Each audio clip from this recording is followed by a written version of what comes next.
Welcome back to the deep dive. We're here to unpack the info that matters, so you're always in the loop. Today, we're tackling something a lot of hunters know well, the tough job of hauling game out.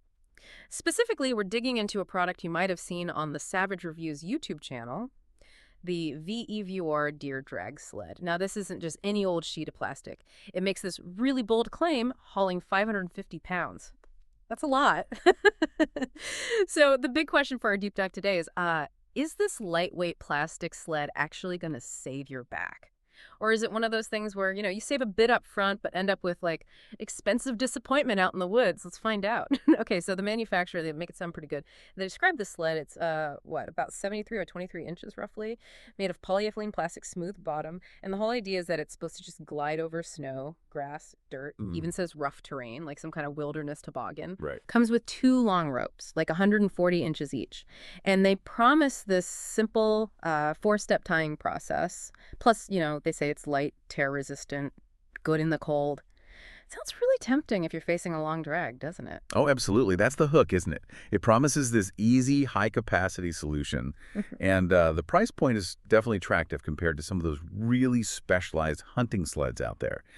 It really hits that desire for an easier way out. What's kind of interesting here is the material itself, polyethylene. I mean, it makes sense. Initially, it's cheap, it's flexible, it handles impacts okay. But yeah, that immediately brings up the big question. How do those specs, the 550 pounds, the smooth glide, how does that actually hold up in the real world? On a messy trail, maybe it's frozen. Exactly. And that's where things start to get, complicated. Savage Reviews and other users, they point this out pretty quickly. That 550-pound number, it's talking about distributed weight, spread out evenly. Like a thin layer of something. Right. But a 200-pound deer, that's all awkward angles, sharp points, concentrated weight.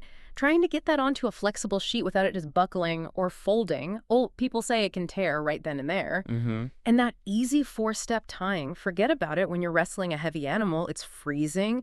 Your fingers are numb. It's not simple then. No way. Plus, that smooth bottom, great on snow maybe, but folks find it super frustrating when you're just trying to position the deer on uneven ground. It just wants to slide away from you. Yeah, that makes perfect sense. And if we kind of zoom out a bit, terrain is just... it's everything. And the marketing often doesn't show the reality. You see these slick videos of it gliding perfectly. Yeah. But experienced hunters, they'll tell you these thin plastic sleds, they really only work well on, like, perfect surfaces. Fresh snow, maybe short, wet grass. Yeah. That's about it. Get it on rocky ground, over fallen logs, through thick brush, even just hard dirt. It can become a huge pain. Right. A liability, really. So it grabs onto stuff. Oh, yeah. Polyethylene. It's flexible, sure, but it doesn't have great tear strength or puncture resistance. Rocks, roots, even sharp bits of bark, they don't just grab it, they can gouge it, rip it. That 550-pound capacity turns into, expensive plastic bits pretty fast. I heard one guy describe it like trying to wrestle a greased pig onto a yoga mat that was just falling apart around him. Wow. Yeah, that paints a picture. And when it fails out there, I mean, it's not just the money for the sled. It's lost time, wasted energy, maybe even issues getting your game out properly. Okay, so given all that, who is the sled actually for? I mean, is there any situation where it might work, or is it just not great? That's fair. It really boils down to managing your expectations and knowing what you'll actually be using it for. Some feedback suggests, look, if you're an occasional hunter, maybe strictly in open fields, short drags, only on snow, or really smooth ground. Oh. And dealing with lighter animals, maybe it's okay. It is cheap to get started.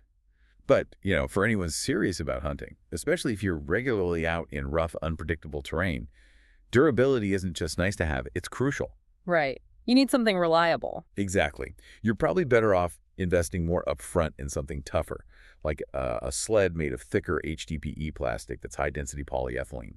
Much tougher stuff. Or maybe even one of those sleds with a proper frame and runners that actually lift the load over obstacles a bit. Or those fabric ones. Or, those heavy-duty fabric drag bags, Yeah. listen, nylon, things like that.